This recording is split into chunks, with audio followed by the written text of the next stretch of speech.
Hello everybody, welcome to ఇజ్ముకు Telugu channel. మనం ప్రతిరోజు నిఫ్టీ అండ్ బ్యాంక్ నిఫ్టీ చార్ట్ను రివ్యూ చేస్తున్నాం based on CPR, camarilla and ఇజ్ముకి ఇండికేటర్ ప్రకారం. అలాగే ఆప్షన్ చైన్ డాటాను అనాలిసిస్ చేస్తున్నాం. అందులో భాగంగా రేపు ఎలా ఉంటుందో ఒకసారి చూద్దాం.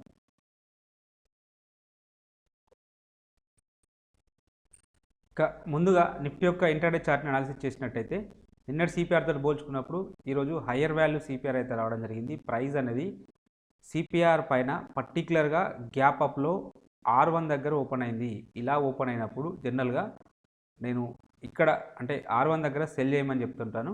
బట్ ఇది ఓన్లీ ఫస్ట్ 5 మినిట్స్లో వచ్చింది కాబట్టి సో మనం కొంచెం అంటే వెయిట్ చేయాల్సిందే. వెయిట్ చేస్తే మనకు ఇది ఇక్కడ ఒకవేళ ఫస్ట్ 15 మినిట్స్ వరకు ప్రైస్ అనేది ఇక్కడనే మూవ్ అయింది అనుకోండి, డెఫినెట్గా మనం ఈ రీజన్ దగ్గర సెల్ చేస్తాం టార్గెట్ టు సిపిఆర్ వరకు. బట్ సరే, మనకి ఇది ఓన్లీ ఫస్ట్ 15 మినిట్స్ వరకే సిపిఆర్ని అయితే రీచ్ కావడం జరిగింది కాబట్టి సో మనకి ఇక్కడ సెల్లింగ్ ఆపర్చునిటీ రాలేదని చెప్పవచ్చు. ఇక లేటర్ పీరియడ్లో నెక్స్ట్ ప్రైస్ అనేది సిపిఆర్కి అయితే పుల్ బ్యాక్ రావడం జరిగింది. సిపిఆర్ పుల్ బ్యాక్ వచ్చినప్పుడు ఒకవేళ మనం ట్రేడ్ తీసుకోవాల్సి వస్తే ఈ సెకండ్ క్యాండిల్ యొక్క హై పైన ట్రేడ్ అయితే ఇనిషియేట్ చేస్తాం. బట్ ఇలా మనకు ఇలాంటి ఆపర్చునిటీ అయితే రాలేదు. దీని హై పైన మనకు మళ్ళీ పైకి వెళ్ళలేదు. దీని హైని బ్రేక్ చేసుకుంటూ లేటర్ పీరియడ్లో మళ్ళీ సిపిఆర్ను బ్రేక్ చేసుకుంటూ డౌన్ సైడ్ అయితే రావడం జరిగింది. సో సిపిఆర్ను బ్రేక్ చేసుకుంటూ డౌన్ సైడ్ వచ్చినప్పుడు మన యొక్క ఎంట్రీ పాయింట్ అనేది ఇక్కడ ఎంట్రీ పాయింట్ అనేది ఇదవుతుంది, స్టాప్ లాస్ అనేది ఇదవుతుంది, టార్గెట్ అనేది నెక్స్ట్ పైవట్ పాయింట్ అవుతుంది. బట్ ఈ సందర్భంలో స్టాప్ లాస్ అనేది హిట్ అయితే కావడం జరిగింది. ఇక మళ్ళీ రెండో సందర్భంలో సిపిఆర్ నుంచి మళ్ళీ అవుట్ సైడ్ బ్రేక్అవుట్ అయితే రావడం జరిగింది. అవుట్ సైడ్ బ్రేక్అవుట్ వచ్చినప్పుడు సిపిఆర్ స్కాల్పింగ్ స్ట్రాటజీ ప్రకారం మనం డిస్కషన్ చేసిన దాని ప్రకారం సో ఎప్పుడైతే సిపిఆర్ను బ్రేక్ చేసుకుంటూ అప్ సైడ్ వెళ్ళిందో ఇది మన యొక్క ఎంట్రీ పాయింట్ అవుతుంది, స్టాప్ లాస్ అనేది అవుతుంది, టార్గెట్ అనేది ఇది అవుతుంది. ఫస్ట్ టార్గెట్ ఇది అవుతుంది, సెకండ్ టార్గెట్ ఇది అవుతుంది. సో రెండు ఫుల్ టార్గెట్ అయితే అచీవ్ కావడం అయితే జరిగింది. అంటే ఇక్కడ మనం ఓవరాల్గా 1 అవర్ స్టాప్ లాస్ హిట్ అయినప్పటికీ ఇక్కడ మళ్ళీ ఒక 1 అవర్ ప్రాఫిట్లోనే అయితే ఉండడం జరిగింది. ఇక లేటర్ పీరియడ్లో మళ్ళీ ఈ లెవెల్కి వచ్చినప్పుడు రిజెక్షన్స్ అయితే రావడం జరిగింది. మరి ఇక్కడ రిజెక్షన్స్ వచ్చినప్పుడు ఎందుకు ఇట్లా జరిగింది సార్ అని మీద అంటే మనం సిపిఆర్ మనం రీసెంట్గా ఒక వీడియో చేయడం జరిగింది. ఎప్పుడైతే సిపిఆర్ విడ్త్ అనేది వైడ్గా ఉంటూ ప్రీవియస్ డే హై అనేది R1కి సిపిఆర్కి మధ్యలో ఉన్నప్పుడు మనం ఒక స్ట్రాటజీని రీసెంట్గా డిస్కషన్ చేయడం జరిగింది. ఈ స్ట్రాటజీ ప్రకారం మనం ఎప్పుడైతే ప్రైస్ మళ్ళీ ఈ లెవెల్కి వచ్చినప్పుడు అంటే ఏదైతే మనం ఫస్ట్ 1 అవర్ యొక్క హైని అంటే మిడ్ పాయింట్ వరకు రీచ్ అయితే నెక్స్ట్ ఈ లెవెల్కి వస్తే మనం సెల్లింగ్ ఆపర్చునిటీ తీసుకోవచ్చు అని చెప్పడం జరిగింది. ఎగ్జాక్ట్గా ఈ లెవెల్ దగ్గర అంటే ఇక్కడ ఒక సప్లై జోన్ ఫామ్ అవుతుంది కాబట్టి ఇక్కడ తీసుకున్నప్పుడు మన యొక్క స్టాప్ లాస్ ఇంతే ఉంటుంది, ఓన్లీ ఇంతే మన యొక్క స్టాప్ లాస్. టార్గెట్ అనేది చూడండి మోర్ దెన్ 1:2 టైమ్స్ పైన రావడం అయితే జరిగింది. ఈరోజు ఎక్స్పైరీ డే చూడండి, చాలా వోలటైల్ ఉన్నది. లో మళ్ళీ పుల్ బ్యాకు, మళ్ళీ లో, మళ్ళీ పుల్ బ్యాకు, మళ్ళీ పుల్ బ్యాకు. ఇది చాలా వోలటైల్గా అయితే ఉండడం అయితే జరిగింది. ఎక్స్పైరీ డే 90% కేసులలో వోలటైల్ ఉంటుంది, అంటే సైడ్ వేస్లో ఉంటుంది. పర్టికులర్గా సిపిఆర్ విడ్త్ అనేది వైడ్గా వచ్చిన సందర్భంలో మనం ఒక క్లారిటీకి అయితే రావచ్చు, కంపల్సరీ సైడ్ వేస్ ఉండడానికి పాసిబిలిటీ ఉంటుందని. కాబట్టి సో మనం ఆ హై లోన్ మార్క్ చేసుకుంటూ ట్రేడ్ తీసుకుంటే మనకు మన యొక్క ప్రాఫిట్స్ అనేటివి ఇంక్రీజ్ కావడానికి అయితే పాసిబిలిటీ ఉంటుంది. మనం తీసుకున్న ట్రేడ్స్ అనేటివి సక్సెస్ కావడానికి అయితే అవకాశం అయితే ఉంటుంది. ఇక క్యామరిల్లా ఇండికేటర్ ప్రకారం చూసినట్టయితే ప్రైస్ అనేది H3 H4 మధ్యలో ఓపెన్ అయింది. జనరల్గా 80% కేసులలో ఇటు బ్రేక్అవుట్ అవుతుంది, ఓన్లీ 20% కేసులలో ఇటు బ్రేక్అవుట్ అవుతుంది. ఈ సందర్భంలో ఇటు సైడ్ అయితే బ్రేక్అవుట్ అయింది. బట్ ఇది ఓన్లీ ఫస్ట్ 5 మినిట్స్లో అయింది కాబట్టి మనం ఇక్కడ ట్రేడ్ అనేది అవాయిడ్ చేస్తాం. బట్ ఇక లేటర్ పీరియడ్లో మళ్ళీ ప్రైజెస్ అనేవి ఇక్కడ నుంచి అంటే ఇక్కడ సపోర్ట్ తీసుకొని అప్ సైడ్ అయితే వెళ్ళడం జరిగింది. బట్ ఈ స్ట్రాటజీని మనం ఈ సిపిఆర్ స్ట్రాటజీలో క్యామరిల్లా స్ట్రాటజీలో డిస్కషన్ చేయలేదు. నేను మళ్ళీ ఒక వీడియో ద్వారా కంప్లీట్గా ఈ క్యామరిల్లాకి సంబంధించిన ఇంకొక వీడియో ఉంటుంది, నేను చేస్తాను.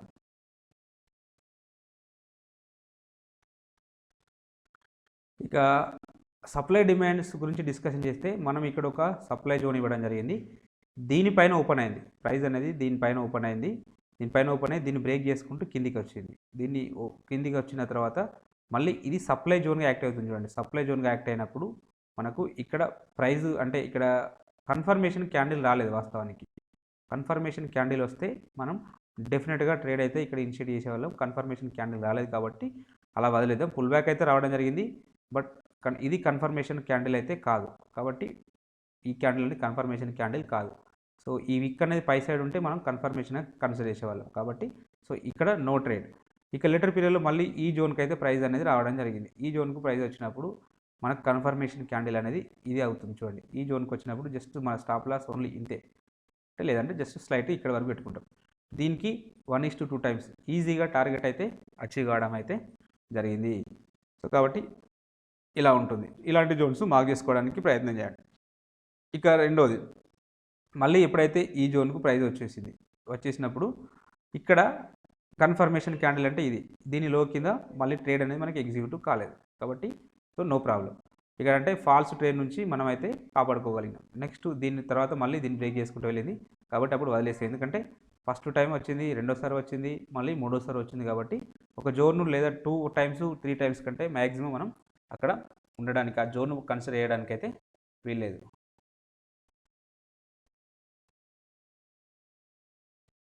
ఇక రేపటి రోజున మనం డిస్కషన్ చేసినట్టయితే ఈ జోన్ అయితే దీన్ని ఇలానే కంటిన్యూ చేయండి. ఇక్కడ ఇంకొక జోన్ ఫామ్ అయింది, ఇక్కడ ఇంకొక జోన్ ఉన్నది. ఈ 2 జోన్స్ని అయితే మార్క్ చేసుకోండి కొత్తగా. సో ఇది ఇక్కడ 1 టైం వచ్చింది కాబట్టి మేబీ రేపటి రోజున ఉండడానికి ఇంకొక ఛాన్స్ అయితే ఉన్నది. సో ఈ 2 జోన్స్ను మార్క్ చేసుకోండి. ఇక ఛానల్ ట్రేడింగ్ ప్రకారం అయితే సో ప్రైస్ అనేది మనం ఇవ్వబడిన లెవెల్స్కి ఇంకా రీచ్ కాలేదు. మేబీ ఇక్కడికి వచ్చినప్పుడు మేబీ రిజెక్షన్స్ ఉండడానికి అయితే పాసిబిలిటీ అయితే ఉన్నది. దీన్ని అయితే మార్క్ చేసుకోండి. ఇక ఆప్షన్ చైన్ డేటాను పరిశీలించినట్టయితే హైయెస్ట్ ఓపెన్ ఇంట్రెస్ట్ అనేది 18,000 దగ్గర బిల్డప్ అయింది. సెకండ్ హైయెస్ట్ ఓపెన్ ఇంట్రెస్ట్ అనేది 17,800 దగ్గర బిల్డప్ అయింది. థర్డ్ హైయెస్ట్ ఓపెన్ ఇంట్రెస్ట్ అనేది 17,600 దగ్గర బిల్డప్ అయింది. అంటే నిఫ్టీ అనేది అప్ సైడ్ వస్తే first resistance, second resistance, third resistance ఇక్కడ ఉండడానికి అయితే పాసిబిలిటీ అయితే ఉన్నది. సో వీటిలో సిగ్నిఫికెంట్గా ఒకే రోజు హైయెస్ట్ ఓపెన్ ఇంట్రెస్ట్ అనేది ఇక్కడ బిల్డప్ అయింది కాబట్టి ఈ లెవెల్ అనేది లెవెల్ మనకు స్ట్రాంగ్ రెసిస్టెన్స్ లాగా యాక్ట్ చేయడానికి అయితే పాసిబిలిటీ ఉన్నది. అలాగే ఓవరాల్ సినారియో మనం పరిశీలించినట్టయితే ఇక్కడ మిక్స్డ్ ట్రెండ్ అయితే మనకు ఐడెంటిఫై అవుతుంది కాబట్టి పుట్ సైడ్ డేటాను కన్సిడర్. ఇక పుట్ సైడ్లో హైయెస్ట్ ఓపెన్ ఇంట్రెస్ట్ అనేది 17,000 దగ్గర బిల్డప్ అయింది. సెకండ్ హైయెస్ట్ ఓపెన్ ఇంట్రెస్ట్ అనేది 17,200 దగ్గర, థర్డ్ హైయెస్ట్ ఓపెన్ ఇంట్రెస్ట్ అనేది 17,300 దగ్గర అయితే బిల్డప్ అయింది. అంటే నిఫ్టీ డౌన్ సైడ్ వస్తే first support, second support, third support ఇక్కడ ఉండడానికి అయితే పాసిబిలిటీ ఉంటుంది. వీటిలో సిగ్నిఫికెంట్గా ఒకే హైయెస్ట్ ఓపెన్ ఇంట్రెస్ట్ అనేది ఈ 17,500 దగ్గర బిల్డప్ అయింది. అంటే 17,500 అనే లెవెల్ మనకు స్ట్రాంగ్ సపోర్ట్ లాగా యాక్ట్ అయితే అవుతుంది. అలాగే ఓవరాల్ సినారియోని మనం పరిశీలించినట్టయితే షార్ట్ బిల్డప్ అయితే కావడం జరిగింది. షార్ట్ బిల్డప్ అయింది అంటే రేపటి రోజున పుట్ సైడ్లో పాజిటివ్ ఉండడానికి అయితే అవకాశం అయితే ఉన్నది. ఎనీహా ఒకసారి ఇచ్చుముఖి ఇండికేటర్ ప్రకారం కూడా కన్ఫర్మేషన్ అయితే తీసుకుందాం. ఇక ఇచ్చుముఖి ఇండికేటర్ ప్రకారం చూసినట్టయితే ప్రైస్ అనేది ఈ బేస్ లైన్ పైన ట్రేడ్ అయింది, బేస్ లైన్ పైన ఓపెన్ అయింది, బేస్ లైన్ పైనే క్లోజ్ అయితే కావడం జరిగింది. సో స్లైట్గా పుల్ బ్యాక్ అయితే రావడం, వెనుకకైతే రావడం అయితే జరిగింది. సో నెక్స్ట్ ఎక్కడ ఒకవేళ దీనిపైనే కంటిన్యూ అయితే next level of the target ఇక్కడ వరకు రావడానికి అయితే పాసిబిలిటీ ఉన్నది. ఇక్కడ ఒక మనకు సప్లై జోన్ ఉంది డైలీ టైం ఫ్రేమ్లో కాబట్టి మేబీ ఇక్కడ వరకు రావడానికి అయితే పాసిబిలిటీ ఉన్నది. ఇది అప్ సైడ్ వెళ్తే ఇంతకంటే ఎక్కువ వెళ్ళకపోవచ్చు. 17,900, 18,000 వరకు రావడానికి పాసిబిలిటీ ఉన్నది. ఇది ఒక సినారియో. ఒకవేళ డౌన్ సైడ్ వస్తే, ఈ డౌన్ సైడ్ వచ్చిందనుకోండి, ఒకవేళ నెక్స్ట్ లెవెల్ ఈ లో అనేది బ్రేక్అవుట్ కావాలి. ఈ రోజు లో అనేది బ్రేక్అవుట్ అయితే నెక్స్ట్ ఈ కన్వర్జన్ లైన్ వరకు రావడానికి అయితే పాసిబిలిటీ ఉంటుంది. ఆ లెవెల్ వచ్చేసి 17,200. మనకు ఇందాక పుట్ సైడ్లో కూడా హైయెస్ట్ ఓపెన్ ఇంట్రెస్ట్ వీటిలలో ఉన్నది కాబట్టి ఇక్కడ వరకు ఉండడానికి అయితే పాసిబిలిటీ ఉన్నది. అంటే నియర్లీ ఒక 300 పాయింట్స్ డౌన్ సైడ్ వస్తుంది. ఒకవేళ ఈ లో అనేది బ్రేక్అవుట్ అయితే మనకు ఒక 300 పాయింట్స్ డౌన్ సైడ్ రావడానికి అయితే పాసిబిలిటీ ఉన్నది. ఇది డైలీ టైం ఫ్రేమ్లో. సరే అవర్లీలో కూడా చూద్దాం పడండి. ఇక అవర్లీలో చూసినట్టయితే ప్రైస్ అనేది క్లౌడ్ పైన ట్రేడ్ అవుతుంది, బుల్లిష్ కూమో ఉన్నది కాబట్టి బుల్లిష్నెస్ ఉండడానికి పాసిబిలిటీ ఉన్నది. సో ఇది కాంట్రడక్టరీ వ్యూ ఉన్నది, అంటే డైలీ టైం ఫ్రేమ్లో సెల్లింగ్ ఉన్నది, అవర్లీనేమో బుల్లిష్లో ఉన్నది కాబట్టి సో మనం దీని ప్రకారం అంటే దేని ప్రకారం ట్రేడ్ తీసుకోవాల్సి వస్తుంది అంటే ప్రైస్ అనేది ఎక్కడ ఓపెన్ అవుతుందని ప్రకారం నిర్ణయం తీసుకుంటే బెటర్. ఒకవేళ అలానే అయితే next level of the target up side వెళ్తే నెక్స్ట్ లెవెల్ అప్ సైడ్ వెళ్తే నెక్స్ట్ టార్గెట్ ఇది 17,850, next level of the target 18,200 వరకు ఇక్కడ వరకు అయితే వస్తుంది. ఇది అప్ సైడ్ సినారియో. ఒకవేళ ఇక్కడ మనకు ఇంకొక ఇండికేషన్ ఏంటంటే నెగిటివ్ సైడ్లో ఎప్పుడైతే ఈ బేస్ లైన్ అనేది ఫ్లాటనింగ్ స్టార్ట్ అయింది, బేస్ లైన్ అనేది ఫ్లాటనింగ్ స్టార్ట్ అయితే ఇక్కడ నుంచి స్టార్ట్ అయింది. ఈ లోను ప్రైస్ అనేది సో దాటి వెళ్ళలేదు కాబట్టి సో ఇక్కడికి మళ్ళీ ప్రైజెస్ అనేవి పుల్ బ్యాక్ వస్తుంది. అంటే ఏ క్యాండిల్ అయితే మనకు ఈ ఫ్లాటనింగ్ స్టార్ట్ అయిందో ఆ క్యాండిల్ యొక్క అంటే మనకు వెనుకకు రావడానికి పాసిబిలిటీ ఉంటుంది. కాబట్టి నెక్స్ట్ ఒకవేళ ఈ కన్వర్జన్ లైన్ కింద ట్రేడ్ అయితే నెక్స్ట్ ఇక్కడ వరకు వస్తుంది. ఈ లెవెల్ వచ్చేసి 17,250 దగ్గర ఉన్నది. మినిమంలో మినిమం కనీసం 50% అయినా వెనుకకు వస్తుంది. అంటే 17,300 వరకు రావడానికి అయితే అవకాశం అయితే ఉన్నది ఒకవేళ కన్వర్జన్ లైన్ కింద ట్రేడ్ అయితే అవర్లీ టైం ఫ్రేమ్లో. కాబట్టి ఈ లెవెల్ కూడా మార్క్ చేసుకోండి. ఇంకా మార్కెట్లో నెగిటివ్నెస్ పోలేదని చెప్పడానికి ఇక్కడ మనకు ఎఫ్ఐఎల్ని చూసినప్పుడు ఈరోజు కూడా నియర్లీ 1,600 క్రోర్స్ను సెల్ చేయడం జరిగింది. బట్ డిఐఎల్ మాత్రం నియర్లీ 50%, వాటిలో 50% బై చేయడం అయితే జరిగింది. సో ఓవరాల్గా ఎఫ్ఐఐ ప్రకారం నెగిటివ్ సెంటిమెంట్ ఉంది. సో కొంచెం కాషియస్గా ఉండండి.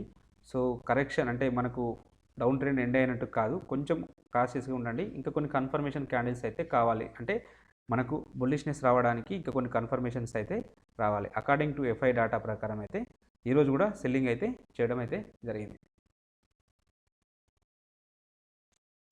ఇక బ్యాంక్ నిఫ్టీ యొక్క ఇంట్రాడే చార్ట్ అనాలిసిస్ చేసినట్టయితే సో నిన్నటి సిపిఆర్తో పోల్చుకున్నప్పుడు ఈరోజు హయ్యర్ వాల్యూ సిపిఆర్ రావడం జరిగింది. బట్ ప్రైస్ అనేది సిపిఆర్ పైన ఓపెన్ కావడం జరిగింది. సిపిఆర్ పైన ఓపెన్ అయ్యి సిపిఆర్ పైన సస్టైన్ కాలేదు కాబట్టి రిజెక్షన్ వాల్యూ రావడం జరిగింది. కాబట్టి ఈ సందర్భంలో మనకు సిపిఆర్ను బ్రేక్ చేసుకుంటూ డౌన్ సైడ్ అయితే రావడం జరిగింది.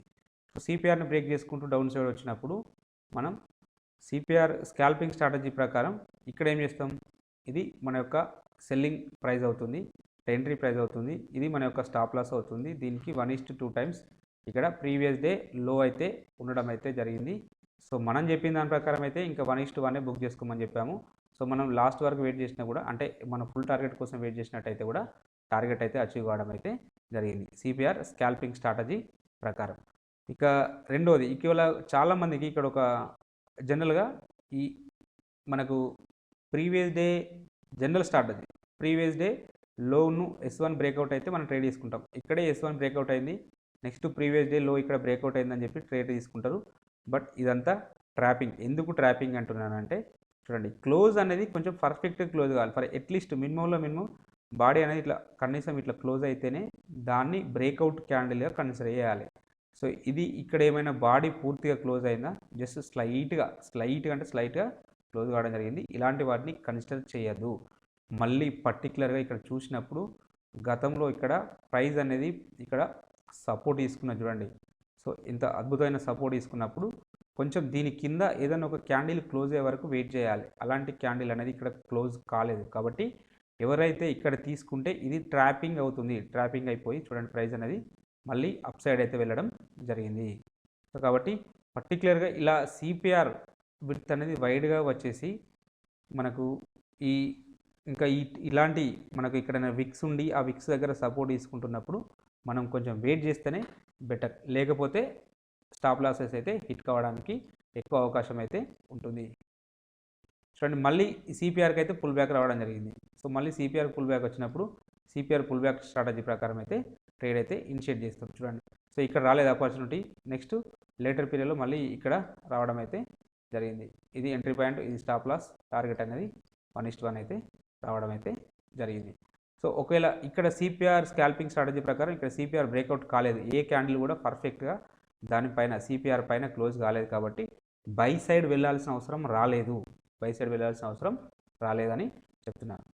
కాబట్టి ఇలాంటి మన సిపిఆర్లో ఉండే స్ట్రాటజీస్ అన్నీ చూడండి. 12 స్ట్రాటజీలు ఉన్నాయి కంపల్సరీ. అవి మీకు డెఫినెట్గా ఏదో రకంగా యూస్ఫుల్ అయితే అవుతుంది. ఈ కెమెరాలో ఇండికేటర్ని యాడ్ చేద్దాం.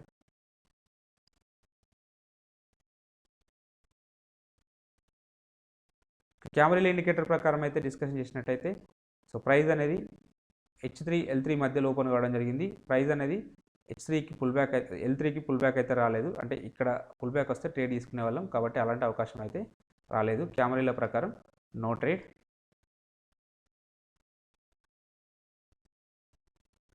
ఇక సప్లై డిమాండ్ జోన్స్ గురించి డిస్కషన్ చేస్తే సో మనం ఇవ్వబడిన చిన్న level only just 8 points level చూడండి, ఓన్లీ 8 పాయింట్స్ లెవెల్ కిందనే ఓపెన్ కావడం జరిగింది. ఒకవేళ అగ్రెసివ్ ట్రేడర్ అయినా కూడా దీని లో కింద ట్రేడ్ తీసుకుంటే ఇది మన యొక్క స్టాప్ లాస్ టార్గెట్ అనేది మోర్ దెన్ 1:2 టైమ్స్ పైన అచీవ్ కావడం అయితే జరిగింది. ఇక రెండోది వచ్చేసి ఇది మనం డిమాండ్ జోన్ ఇవ్వడం జరిగింది. దీనిపైన ప్రైస్ అనేది ఎక్కడ రాలేదు, బుల్లిష్ క్యాండిల్ రాలేదు. లేటర్ పీరియడ్లో మళ్ళీ ప్రైస్ అనేది దీన్ని బ్రేక్ చేసుకుంటూ డౌన్ సైడ్ రావడం జరిగింది. మళ్ళీ పుల్ బ్యాక్ వచ్చింది చూడండి, రెండు బుల్లిష్ క్యాండిల్స్ అయితే రావడం జరిగింది. సో దీని తర్వాత మళ్ళీ ఒక బేరిష్ క్యాండిల్ అయితే రావడం జరిగింది. కాబట్టి ఇది మన యొక్క ఎంట్రీ పాయింట్ అవుతుంది. స్టాప్ లాస్ అనేది ఇది అవుతుంది. టార్గెట్ అనేది నెక్స్ట్ ఇక్కడ డిమాండ్ జోన్ ఉంది, ఇది ఆల్రెడీ 1:2 టైమ్స్ ఉన్నది కాబట్టి ఆటోమేటిక్గా అచీవ్ కావడం అయితే జరిగింది. ఇక్కడ అగ్రెసివ్ ట్రేడర్కి లభించింది, ఇక్కడ కన్జర్వేటివ్ ట్రేడర్కి అయితే ఇక్కడ ఆపర్చునిటీ లభించింది. మూడవ ఆపర్చునిటీ వచ్చేసి ఇక్కడ చూడండి, మనం ఏదైతే జోన్ ఇవ్వడం జరిగిందో ఈ జోన్ దగ్గర మళ్ళీ సపోర్ట్ అయితే తీసుకున్నది, మళ్ళీ స్టాప్ లాస్, అంటే స్టాప్ లాస్ ఇది ఎంట్రీ పాయింట్, ఇది టార్గెట్ అనేది 1:2 టైమ్స్ ఈజీగా అచీవ్ కావడం జరిగింది. మళ్ళీ ఒకవేళ అంటే ఆల్రెడీ 1 టైం 2 టైం 3 టైం తీసుకోవద్దు, బట్ మళ్ళీ ఆ లెవెల్ కూడా రెస్పెక్ట్ అయితే కావాలి. నేను తీసుకోవద్దని చెప్తున్నాను, బట్ అంటే ఇలాంటి జోన్స్ మనం హై ప్రాబబిలిటీ ఉండే జోన్స్ ఇస్తున్నాం కాబట్టి ప్రాక్టీస్ అయితే చేయండి. తర్వాత లెటర్ పీలో ఈ జోన్ అనేది ఫెయిల్ కావడం అంటే బ్రేక్అవుట్ అయితే కావడం జరిగింది.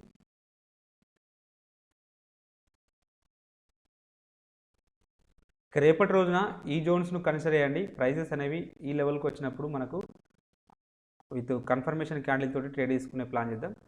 సో మన స్టాప్ లాస్ అనేది తక్కువ ఉండడానికైతే పాసిబిలిటీ ఉంటుంది.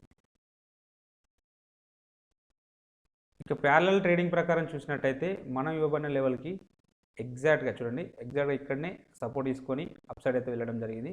రెండోసారి కూడా ఈ లెవెల్కి వచ్చినప్పుడే సపోర్ట్ తీసుకొని మళ్ళీ అప్ సైడ్ వెళ్ళడం జరిగింది.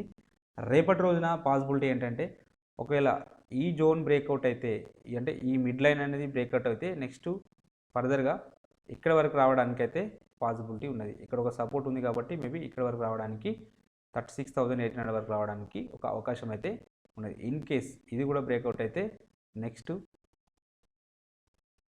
మళ్ళీ ఈ లెవెల్ వరకు అయితే వస్తుంది, 36,200 వరకు రావడానికి అయితే పాసిబిలిటీ ఉంటుంది. ఇక్కడ వరకు అయితే వస్తుంది కాబట్టి ఈ లెవెల్ను మార్క్ చేసుకోండి, ఈ రెండు లెవెల్స్ని. ఒకవేళ అప్ సైడ్ వెళ్తే మళ్ళీ ఇక్కడ సపోర్ట్ తీసుకొని ఫస్ట్ ఆఫ్ ఆల్ ఈ లెవెల్ బ్రేక్అవుట్ రావాలి. ఈ లెవెల్ బ్రేక్అవుట్ వస్తేనే నెక్స్ట్ టార్గెట్ ఇది, ఆ తర్వాత టార్గెట్ మళ్ళీ ఇక్కడ వరకు రావడానికి అయితే అవకాశం, అంటే ఇక్కడ వరకు వెళ్ళడానికి పాసిబిలిటీ అయితే ఉన్నది. కాబట్టి ఈ లెవెల్స్ను ఈ ఛానల్ని అయితే ఫాలో అవ్వండి.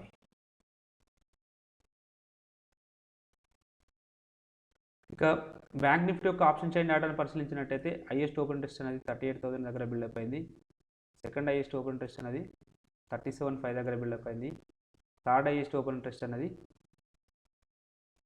39,000 దగ్గర బిల్డప్ అయితే కావడం జరిగింది. అంటే బ్యాంక్ నిఫ్టీ అప్ సైడ్ వస్తే first resistance, second resistance, third resistance ఇక్కడ ఉండడానికి అయితే పాసిబిలిటీ ఉన్నది. వీటిలో సిగ్నిఫికెంట్గా ఒకే హైయెస్ట్ ఓపెన్ ఇంట్రెస్ట్ అనేది ఇక్కడ బిల్డప్ అయింది. అంటే 38,000 అనే లెవెల్ మనకు స్ట్రాంగ్ రెసిస్టెన్స్ లాగా యాక్టివ్ కావడానికి అయితే పాసిబిలిటీ ఉన్నది. అలాగే ఓవరాల్ సినారియోని మనం పరిశీలించినట్టయితే షార్ట్ బిల్డప్ అయితే కావడం జరిగింది. షార్ట్ బిల్డప్ అయింది కాబట్టి నెగిటివ్ ఉండడానికి పాసిబిలిటీ అయితే ఉన్నది. ఇక పుట్ సైడ్ డేటాను ఒకసారి చూద్దాం. ఇక put side highest open interest అయితే హైయెస్ట్ ఓపెన్ ఇంట్రెస్ట్ 37 దగ్గర బిల్డప్ అయింది. సెకండ్ హైయెస్ట్ ఓపెన్ ఇంట్రెస్ట్ అనేది 36 దగ్గర బిల్డప్ అయింది. థర్డ్ హైయెస్ట్ ఓపెన్ ఇంట్రెస్ట్ అనేది 35,500 దగ్గర బిల్డప్ అయింది. అంటే బ్యాంక్ నిఫ్టీ డౌన్ సైడ్ వస్తే first support, second support, third support ఇక్కడ ఉండడానికి అయితే పాసిబిలిటీ ఉన్నది. వీటిలో సిగ్నిఫికెంట్గా ఒకే హైయెస్ట్ ఓపెన్ ఇంట్రెస్ట్ అనేది ఇక్కడ బిల్డప్ అయింది. అంటే ఈ లెవెల్ మనకు స్ట్రాంగ్ సపోర్ట్ లాగా యాక్ట్ చేయడానికి అయితే పాసిబిలిటీ ఉన్నది. అలాగే ఓవరాల్ సినారియోని మనం పరిశీలించినట్టయితే ఇక్కడ మనకు మిక్స్డ్ ట్రెండ్ అయితే ఉన్నది. కాబట్టి కాల్ సైడ్ దాన్ని కన్సిడర్ చేసినట్టయితే కాల్ సైడ్ దాని ప్రకారం మనకైతే డౌన్ సైడ్ అంటే షార్ట్ బిల్డప్ జరిగింది కాబట్టి డౌన్ సైడ్ ఉండడానికి అయితే పాసిబిలిటీ ఉన్నది. ఒకసారి ఇచ్ముఖి ఇండికేటర్ ప్రకారం కూడా చూద్దాం. ఇచ్ముఖి ఇండికేటర్ ప్రకారం చూసినట్టయితే ప్రైస్ అనేది డే టైం ఫ్రేమ్లో నెక్స్ట్ లెవెల్ ఒకవేళ అప్ సైడ్ వెళ్తే ఈ హై అనేది బ్రేక్అవుట్ కావాలి. ఈ హై అనేది బ్రేక్అవుట్ అయితే దీనిపైన నెక్స్ట్ టార్గెట్ అనేది ఇక్కడ వరకు వస్తుంది. 37,744 వరకు రావడానికి పాసిబిలిటీ ఉన్నది. ఒకవేళ ఇంకా స్ట్రాంగ్గా మూమెంట్ ఉంటే, ఒకవేళ గ్లోబల్గా మళ్ళీ పాజిటివ్ న్యూస్ ఉంటే నెక్స్ట్ ఈ లెవెల్ వరకు వస్తుంది. ఈ లెవెల్ వచ్చేసి 38,350 దగ్గర ఉండడం అయితే జరిగింది. ఇది అప్ సైడ్ సినారియో, ఇంతకంటే మించి వెళ్ళదు. ఒకవేళ మనకు బ్రేక్అవుట్ రావాల్సి వస్తే, క్లౌడ్ పైన రావాల్సి వస్తే పర్టికులర్గా ఈ రీజన్లో మాత్రమే మనకు అప్ సైడ్ వెళ్తుంది.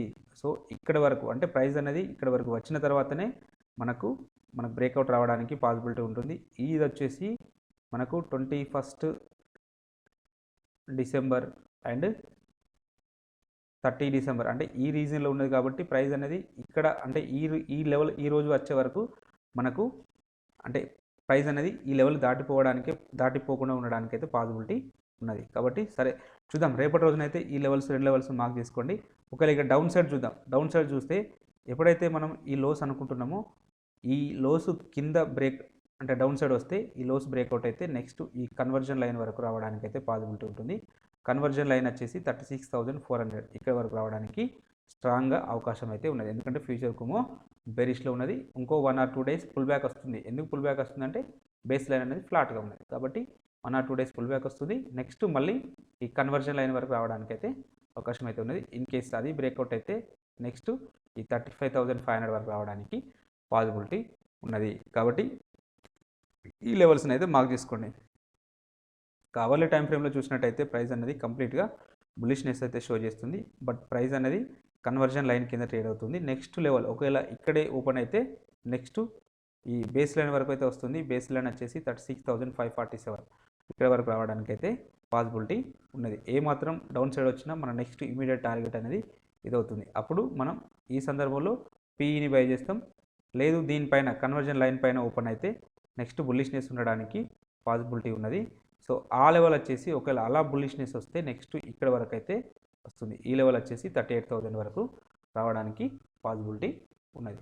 ఈ 2 లెవెల్స్ని అయితే మార్క్ చేసుకోండి. ప్రైస్ అనేది ఈ కన్వర్జన్ అంటే ఈ ఎక్కడ ఉంటుంది అనేది మనకు మెయిన్ ఇంపార్టెంట్. దీనిపైన ఉన్నదనుకోండి 37,250 పైన ఉంటే అప్ సైడ్, లేదంటే 37,250 కింద ట్రేడ్ అయితే అంటే ఈ 37,000 కింద ట్రేడ్ అయితే నెక్స్ట్ ఈ 36,500 వరకు రావడానికి పాసిబిలిటీ ఉన్నది. అలాగే ఇంట్రాడే పర్పస్లో ఈ స్టాక్స్ని వాచ్ లిస్ట్లో పెట్టుకొని అబ్జర్వేషన్ అయితే చేయండి. మీకు ఈ కంటెంట్ నచ్చినట్టయితే తప్పక లైక్ చేయండి, షేర్ చేయండి, అలాగే సబ్స్క్రైబ్ చేసుకోవడం మాత్రం మర్చిపోవద్దు. ఇంకేదైనా డౌట్ ఉంటే కామెంట్ రూపంలో తెలియజేయండి. Thank you everybody.